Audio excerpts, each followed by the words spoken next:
The lock, codename qntm. qntm's proposal. Item number SCP-001.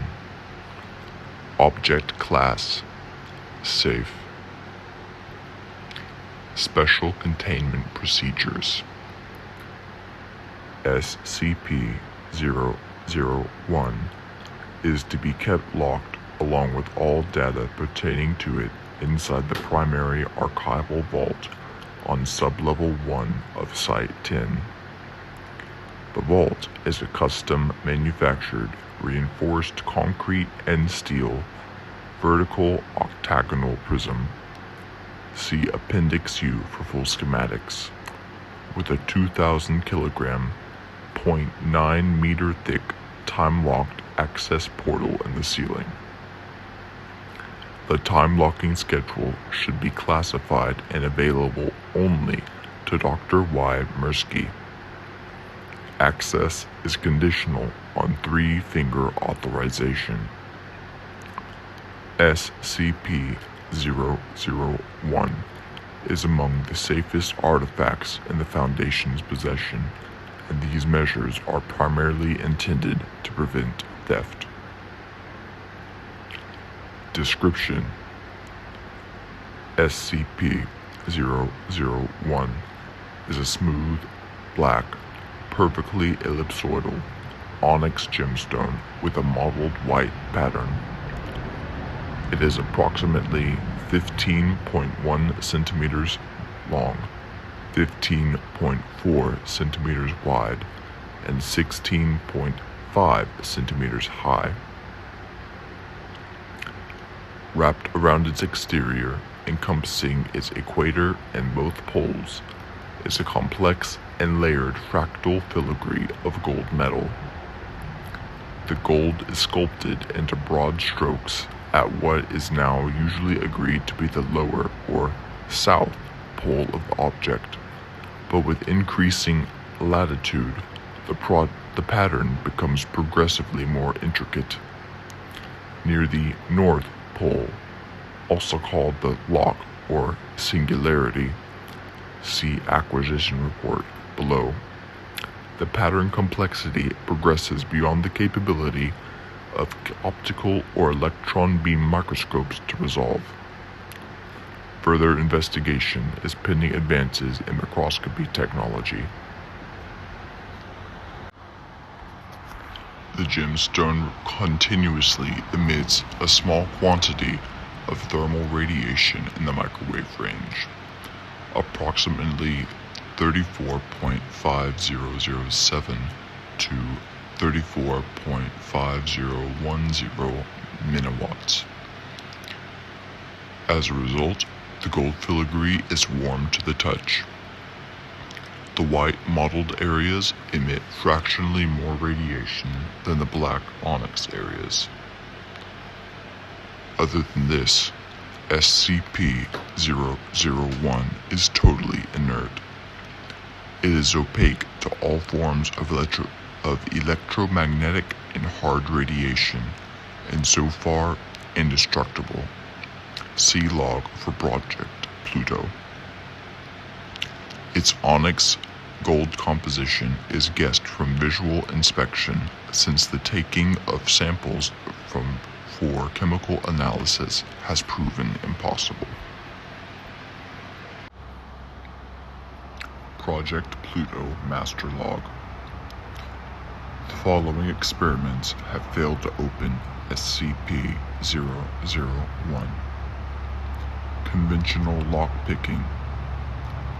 Brute force assault with hammer, chisel, sledgehammer, bolt cutters, welding torch, bandsaw, etc. Sustained heating to 5,000 degrees centigrade in industrial furnace. Artifact reflected all thermal energy, did not increase in temperature. Direct application of industrial cutting laser. Approximately 160 kilowatts per centimeter squared per square centimeter, concentrated on the lock. Artifact reflected all energy. Compression and vise, car crusher, hydraulic diamond face press, all destroyed. Application of corrosive acids and other highly oxidizing compounds, no reaction. Detonation of plastic and solid explosives up to 0.5 kiloton TNT equivalent at point-blank range, no effect. Detonation of a 15 kiloton TNT equivalent atomic warhead at point-blank range. Authorization granted retroactively by Dr. Mirsky, no effect. Project Pluto is ongoing with the full support of Foundation resources. Dr. Mirsky. SCP-001 Acquisition Report. The earliest record of SCP-001 is in the handwritten journal of the minor Scottish aristocrat Sir Edwin Young, 3rd Baronet, 1611 to 1677.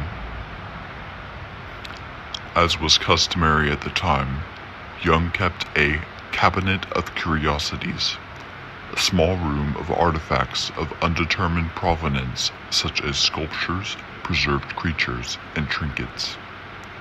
Young's journal includes references to his acquisition in 1654 of a bounded jewel of onyx and filigree gold, a thinness beyond rational statement, while traveling across the Mesopotamian desert.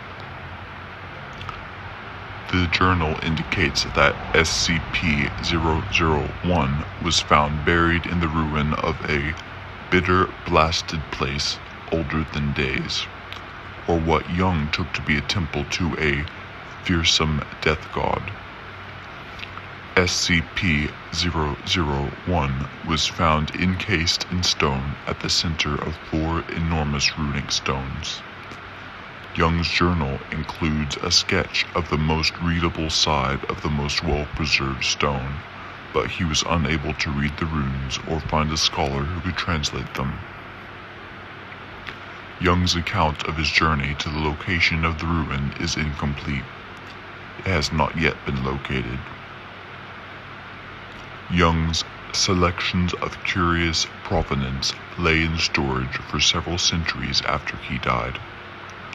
In 1805, his descendants donated SCP-001 to the Scottish National Museum in Edinburgh. The curators of the museum regarded SCP-001 as an ancient, fragile, and priceless example of an ancient Sumerian metalworking. They therefore failed to discover its anomalous warmth, its indestructibility, or its impossible microscopic scale construction. They were, however, able to identify the runes in Young's sketch as Tertiary Sumerian cuneiform, circa 3400 BC. Only a partial translation is possible. With loss and questionable. A noun. A packfit, probably a proper noun. On this ending or finality, undecipherable. Joy plus permanence, possibly protection. Mr. McClandish, who performed the translation, noted, "This appears to be some sort of incantation or spell of containment. A pact is the name of whatever is imprisoned within the gemstone." SCP-001 was finally placed on semi-permanent display in 1949. In 2003, Foundation staff observed that the mottled white patterns on the surface of SCP-001 resembled the cosmic microwave background, a pattern of microwaves encompassing the entire observable universe, as mapped by NASA's Wilkinson Microwave Anisotropy probe earlier that year. Closer inspection showed the two patterns to be identical.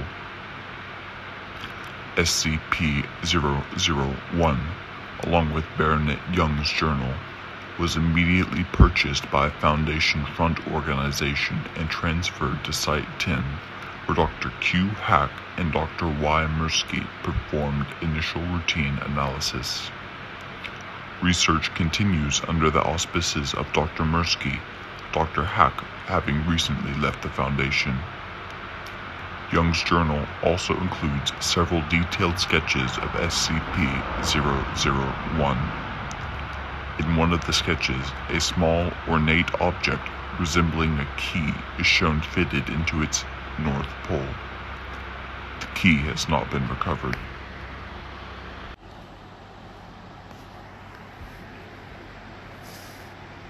The Spiral Path. Codename Dr. Mann. Dr. Mann's proposal. Item number SCP-001. Object Class IMBLA. Containment Procedures. SCP-001 is contained on the grounds of Site-0 in Upstate. Redacted.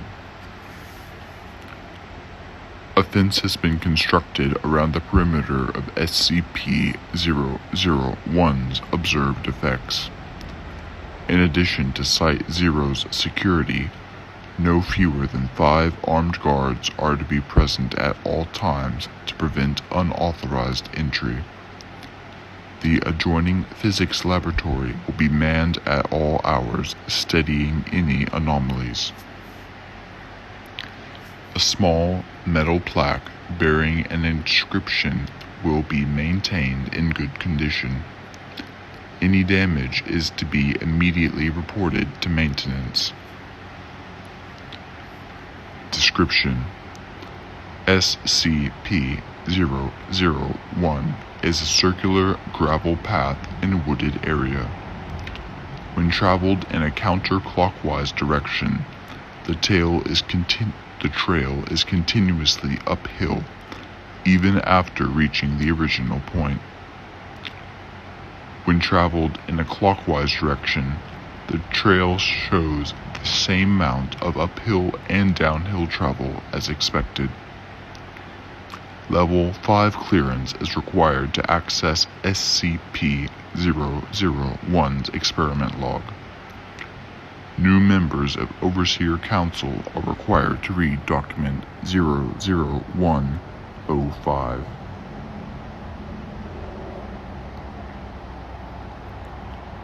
Document 00105. If you are reading this, then congratulations. One of us has died. Something killed one of us. A monster, perhaps? Or a rival from the GOC. Or maybe we got a little too close to the flame, like Aaron. Not old age, of course. We took care of that, didn't we? Anyway, one of the old guard is gone. Maybe Jason, maybe Agnes, maybe me. I'd be surprised if I wasn't the next one to die. I always was the most expendable. I'm going to write this to you as though you were a human being. It will be the last time anyone extends you the courtesy, so I hope you appreciate it.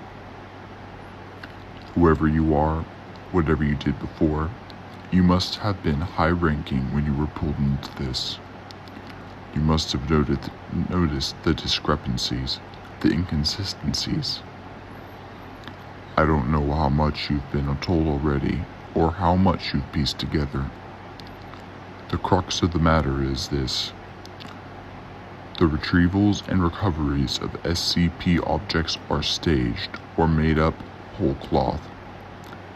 We have never discovered an SCP in the entire history of the Foundation. I should start from the beginning. Let me tell you a story.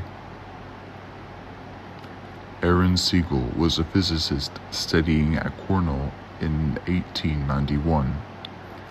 He was a truly gifted individual and had his life taken a different path, I believe that his name would be up there with Edison, Einstein, and Hawking.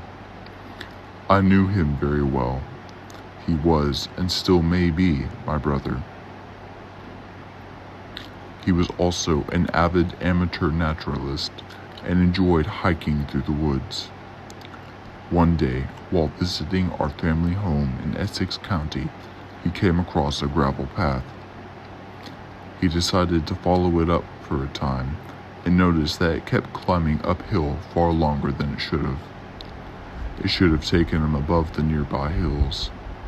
Instead, he found himself back where he'd started without a foot of downwards travel. Another man would have assumed his senses were faulty and left. Aaron, however, was a stubborn man. He investigated further. He found the path did not conform to the pure geometry of Euclid. Like Satchery before him, he had found something abhorrent to the nature of straight lines. He studied it. The equations he derived are part of the file you've received. You'll learn them by heart eventually. He built a small shack nearby which served as a makeshift laboratory. His first experiments produced a key capable of opening any lock, now contained as SCP-005. He brought in others. As his brother, I was one of the first he contacted. I was a medical student at Harvard at the time. I initially thought he was mad, but when he showed me the path, the key, I had to learn more. There were others with us, other friends and colleagues. Most of them are gone now, but we were the core. We created the Foundation from around ourselves. In the beginning, it was just about discovery, about finding the things we could do. We had such high hopes, such plans. We were going to change the world. We were going to save it from itself. We could feed the hungry, shelter the homeless, heal the sick and dying. Thomas Carter found us money. We were none of us poor, but we ran through our fortunes quickly. Thomas used his connections on Wall Street and in Washington to fund us. He showed them the least of what we could do and promised heaven against the threat of hell. Agnes Peterson, my brother's fiancée, was the administrator. We knew nothing of how to run an organization. We were a herd of cats running to and fro, and she turned us into a foundation, putting us dreamers and madmen to the same yoke. We soon had a facility built, but we were still so secretive. As much as we wanted to shout from the rooftops